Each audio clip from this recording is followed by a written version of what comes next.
vous êtes en ligne, au téléphone, en direct. Au téléphone cette fois-ci, car nous n'avons pas malheureusement réussi à rétablir la liaison vidéo avec un son correct. Philippe Martinez, est-ce que vous m'entendez bien cette fois-ci ? Je vous entends bien. Voilà, donc on parlait avant notre interruption tout à l'heure de cette affaire de l'usine Renault de Sandouville qui a fermé suite à une décision de justice parce que la CGT l'avait demandé à cause des conditions de sécurité sanitaire, mais c'est une décision qui a été critiquée par le gouvernement, mais aussi par un autre syndicat, la CFDT, qui a jugé la posture de la CGT irresponsable. Et on sent que c'est très tendu aujourd'hui entre la CGT et la CFDT, les deux principales centrales syndicales aujourd'hui.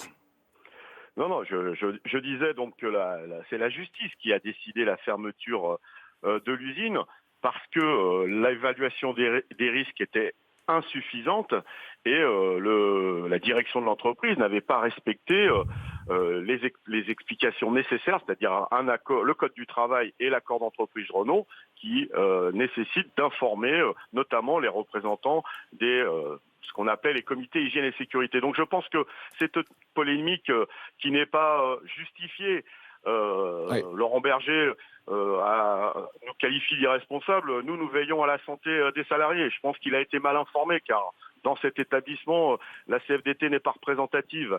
Il y a eu beaucoup moins de polémiques, je le disais, lorsque par la même voie, la justice a décidé de fermer Amazon. On est dans la même situation et donc je pense que ce qui prime, c'est la santé des salariés. Nous sommes conscients que beaucoup de salariés ont besoin de retourner au boulot parce qu'ils perdent de l'argent, mais ça ne peut pas se faire au détriment de leur santé, car on le voit bien dans un certain nombre d'endroits, et pas qu'en France, le risque de deuxième vague, comme on dit, il est présent. 12 millions de salariés ont été concernés par le chômage partiel. Est-ce que vous vous attendez maintenant à du chômage tout court, à des plans de licenciement, à des plans sociaux dans un certain nombre d'entreprises, Philippe Martinez ? Évidemment qu'il y a un risque, parce que certains employeurs, et je ne généralise pas, mais certains employeurs pourraient être tentés de faire passer, entre guillemets, des restructurations qui n'ont aucun lien avec la pandémie. Donc j'ai alerté le ministre de l'économie pour lui dire il faut qu'on soit vigilant. Il ne peut y avoir de plan de restructuration ou de fermeture de site sans qu'il y ait discussion et ensemble trouver des solutions avec les salariés pour permettre que l'activité continue. Et donc, nous allons lui envoyer une liste d'entreprises dans différents secteurs où on sent bien que les choses se passent pas forcément bien pour que la solution de la fermeture ou du licenciement qui serait la plus facile, entre guillemets, pour les employeurs, ne soit pas validée et qu'on trouve des solutions ensemble, parfois des financements, parfois de la formation, en attendant que l'activité revienne. Vous avez dénoncé depuis leur mise en place, depuis le début de la crise, en fait, les dérogations provisoires au droit du travail, provisoires, on le répète, c'est-à-dire par exemple l'allongement de la durée du travail hebdomadaire. Est-ce que vous avez constaté des abus dans ces dispositions transitoires, encore une fois ? Oui, enfin, premièrement, je veux redire ce que j'ai dit à plusieurs reprises, et notamment au président de la République et au Premier ministre. Vous savez, le personnel soignant, on n'a pas besoin de lui dire de travailler plus, parce que leur sens professionnel, leur conscience professionnelle fait que quand on a besoin d'eux, ils sont là, et pas uniquement pendant la pandémie. La deuxième chose, c'est oui, il y a des abus.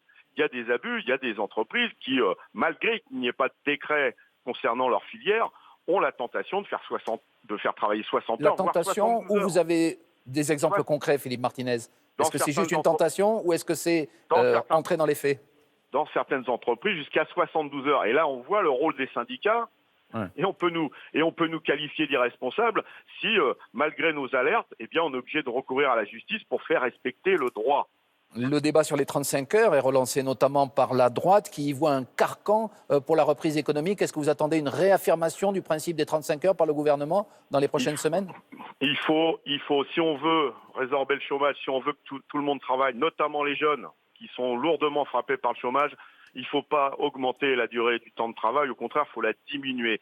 Je n'ai toujours pas compris le principe qui consisterait à dire que ceux qui ont du boulot doivent travailler plus pour en donner à ceux qui n'ont pas. Ce n'est pas possible. Et donc, y compris, j'invite certains députés de droite que j'ai entendus, mais d'autres aussi, aller passer quelques mois sur une chaîne automobile, travailler plus, et on verra dans quelles conditions de santé ils finissent. Au bout de ces quelques mois, certains y passent toute une vie. Philippe Martinez, secrétaire général de la CGT, on vous a entendu ce matin dans des conditions un petit peu particulières. Merci en tout cas. Merci à vous. Samuel Etienne, c'est à vous. Très bonne journée.